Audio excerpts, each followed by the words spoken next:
So I'm in a number of places. Plus, I'm recording this for my podcast. And I just need to take a minute to move my microphone there so you can hear me the best. There we go. So my podcast is Herbs. It's an acronym, Herbs with Erin, Remedies for Body and Spirit.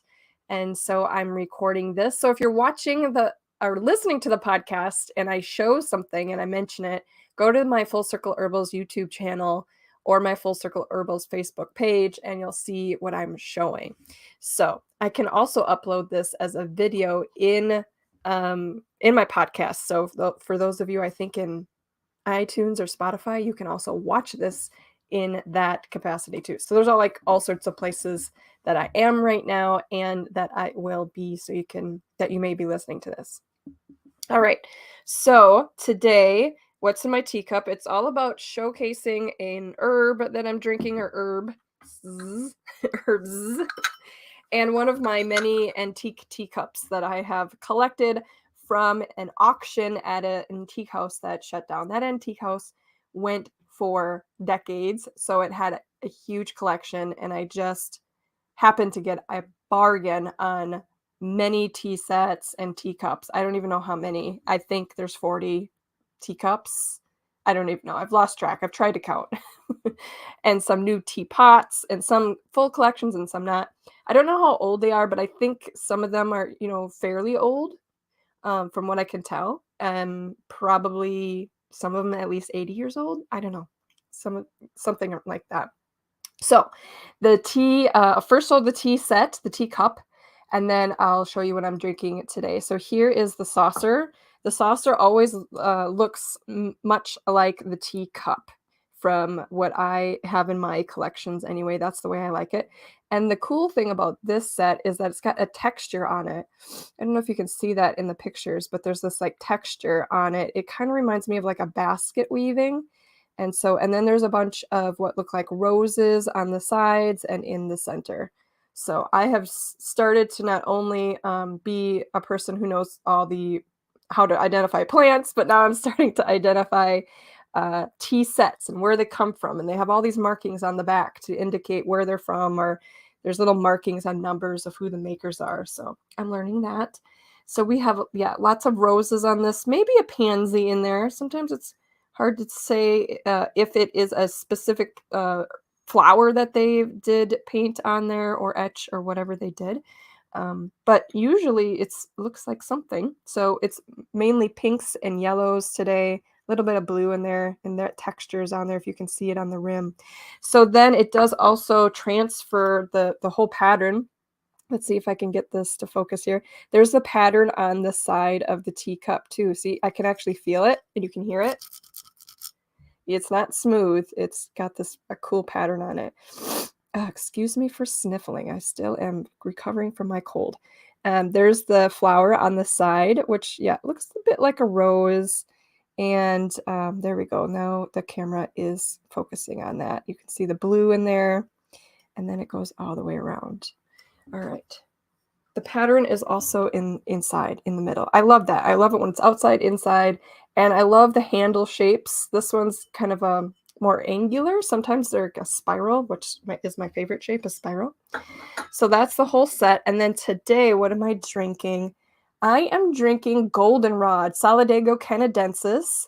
So again, you can see a lot of glare from all these lights happening here, but I'm trying to get it to focus. There you can see the color. It's like a yellowish brownish color, more of a yellowish, and that comes from the Solidago flowers in there, and the leaves are in there.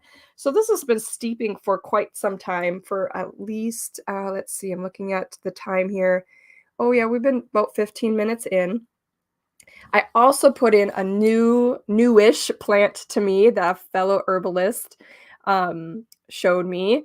If you follow her on Instagram, she is the Midnight Herbalist, Carrie Kiernan, and she introduced me to something called Moldavian Mint.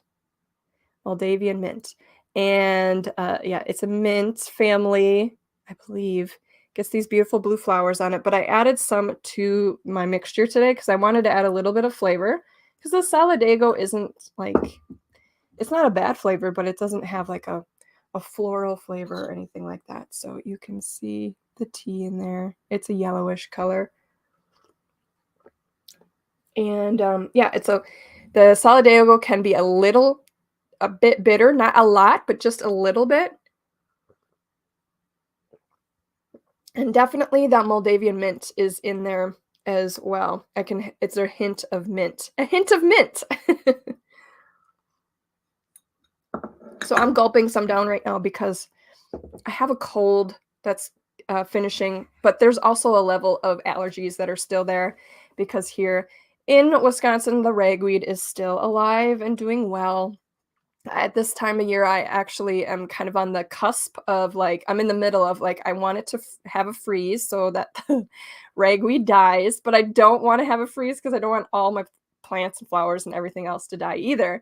So I'm just kind of like, it's spring equinox. Yesterday was the height of, not spring, fall equinox. Yesterday, September 22nd is fall equinox, the technical day, the astrological day. And then, so we're still like in the fall equinox effects of it. So it's interesting, like we're on that equal point, right? We're on like, it was equal day and equal night. And now I'm kind of in that middle too, where like, yes, I want it to freeze, but I don't want it to freeze. I'm like, I have both. I want both to be happening. So the Solidago Candidensis, the goldenrod, is helpful for allergy symptoms, and it's also an anti-inflammatory, as is the Moldavian mint is an anti-inflammatory.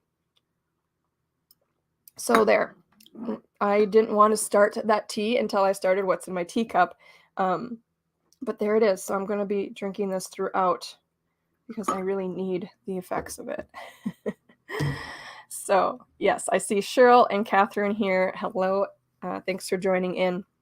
I also have my fall colors on. So you can see I have like the color of reds and oranges and yellows, which are really dominant colors here in Wisconsin for the fall season.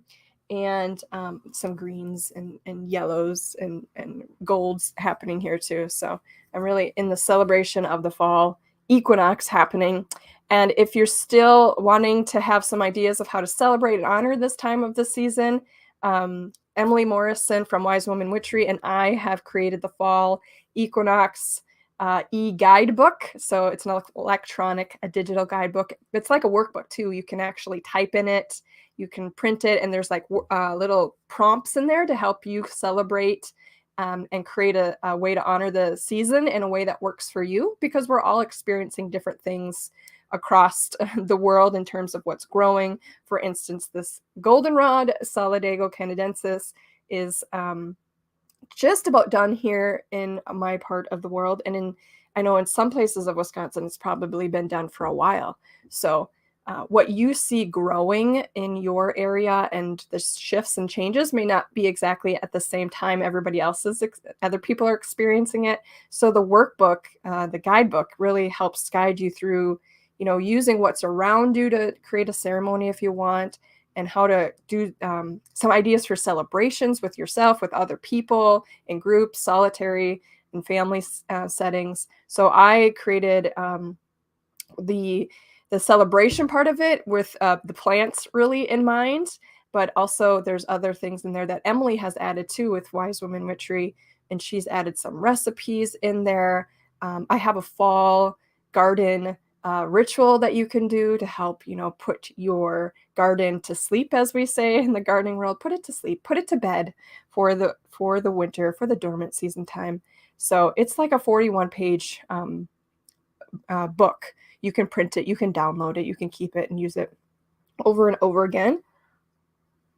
And then also Emily and I did a fall equinox ceremony, and you get the replay of that too. So if you want the ceremony, you get the guidebook with it. If you want the guidebook, you get the ceremony with it. They come together, and it's on my Full Circle Herbals page. You'll find the link for that there. So yes, the goldenrod is very much a fall type of herb for me here. It's in my yard still growing, but mostly the flowers are done. But you can drink the flowers and the leaf of this goldenrod that I'm drinking So flowers and leaf. In fact, I put flowers and leaf together. That's what's in this tea. And you can see them here. Oops, sorry, that's a little loud. You can see the flowers in there, I hope, if I get it close enough to the camera, and hopefully that glare doesn't kill you there. And if I can get the camera to focus, there's some flowers in there, and the leaves especially. And the Moldavian mint is in there, but it's not easy to see right now. Yes. Hello, somebody here from Toronto, Canada. Hello. Yes. I'm not too far from the one part of the Canadian border. Here in Wisconsin, we're touching the border for sure. So definitely the leaves have not changed too much here on the trees, but when they do, it's a really spectacular display of colors. So they don't change color, actually. Did you know that? When leaves start, when in the fall, when they go from green to maybe reds or yellows, they're actually, the green goes away, and then it just showcases what's underneath, what's always been there. The different pigments of the leaf have always been there. So that's always really fun to see which plants, like all season long, they've all been producing these colors at some point on the pigments. So yeah, the Moldavian mint is easy to grow. It's an annual here in Wisconsin, so it may reseed itself. I'm not sure if that will. I mean, lots of annuals will reseed themselves if their seeds can make it through the winter.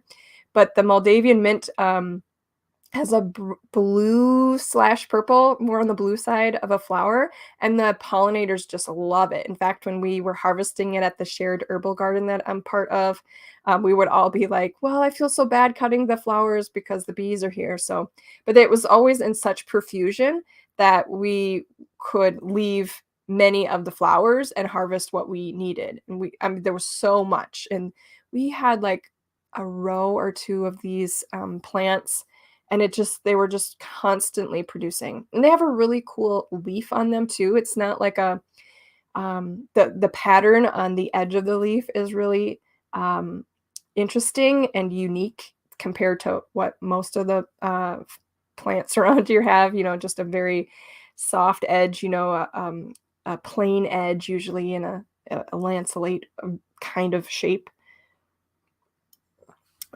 So yeah, it was really easy to grow. And of course, the Candidensis Solidago Candidensis, I've talked about this on another What's in My Teacup, but very much everywhere here in Wisconsin, just grows in fields and ditches and forest edges, lawns, gardens, everywhere. It just pops up everywhere. So it's a wonderful herb to have. And yeah, I would encourage you to at least harvest a stalk of it if you can find it, and let it dry in your home, because it dries very well through air drying. And just give the tea a try and see if you like it. So something I grew up with around me I've lived in Wisconsin all my life, and I've always seen it, played next to it as a kid, pulled it out in my gardens. And then I come to this realization, even after, considering myself an herbalist, plant priestess, like come to an awareness that this can be used for something. It has medicinal like properties, and it's been used for thousands of years by other groups by people that lived in, North America, and all the places where this can grow. And just realizing like, oh my goodness, I really can use this.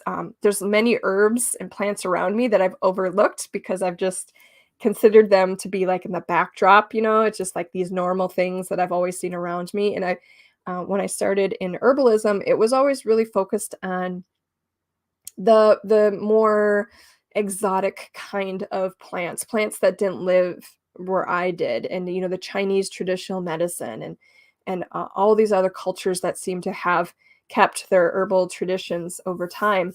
And those are fun to learn, and they're very helpful.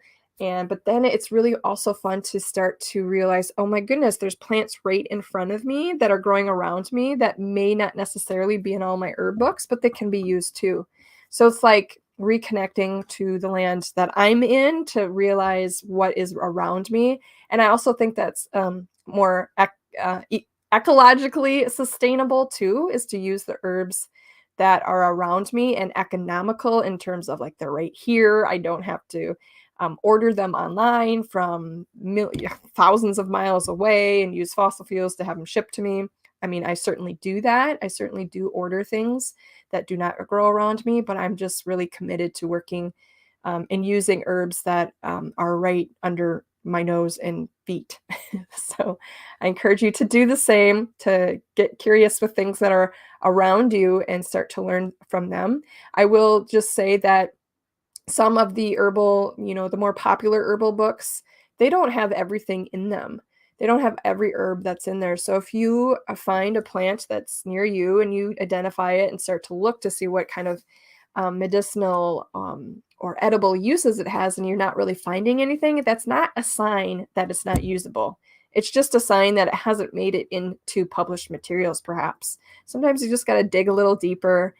Going to herb conferences is fun because you learn from people that maybe haven't published yet, who are learning from grandparents and grandmas and elders and community members, and you're passing it orally that way.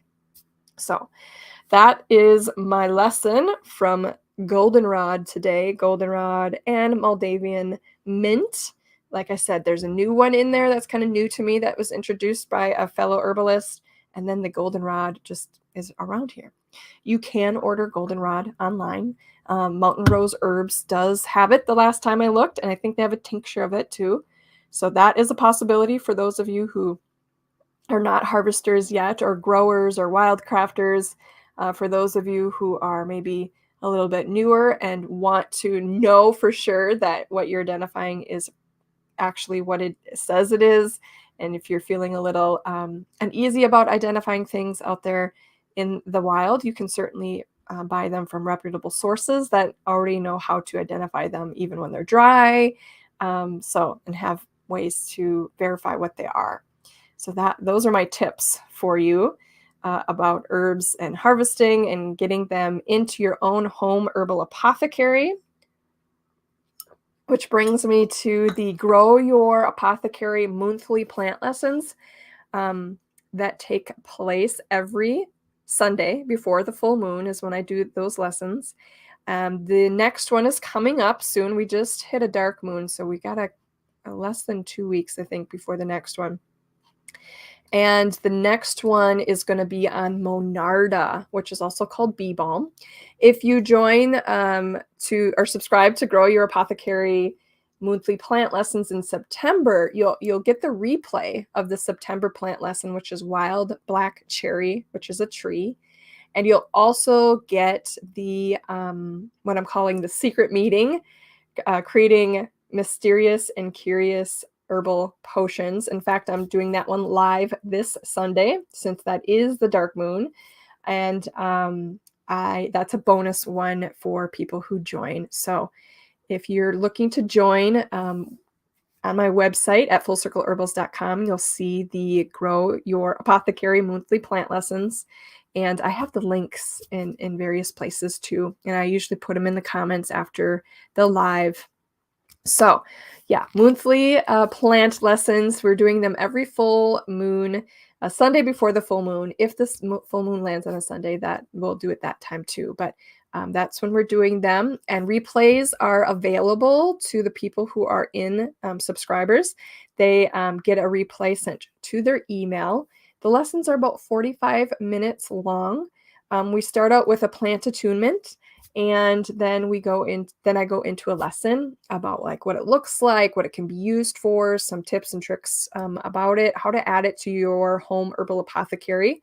I'm trying to focus on herbs that are readily available, either, they grow profusely around the world, or they're, fairly easy to get through mail, through Mountain Rose Herbs. That's the one I'm affiliated with, is Mountain Rose Herbs, because they have so many different kinds of herbs and they're very reputable, strive to be ecologically sustainable. So it is $44 a month, and you don't have to subscribe for a certain amount of months or years or anything like that. It's just month to month. So $44. There is a sliding scale payment option for those who need that. I wanted to make it accessible to as many people as I could, and also continue my business as well. So those grow your apothecary monthly plant lessons. This Sunday is the bonus lesson, and then every Sunday before the full moon is a plant lesson.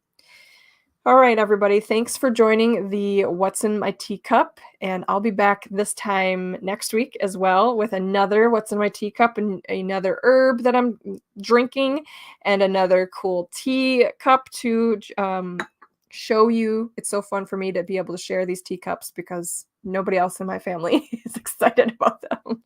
So I know some of you all love them and collect them as well. So I love it. It's like a little bit of history in my hand. All right, everybody, have a great weekend. Take care. Bye-bye.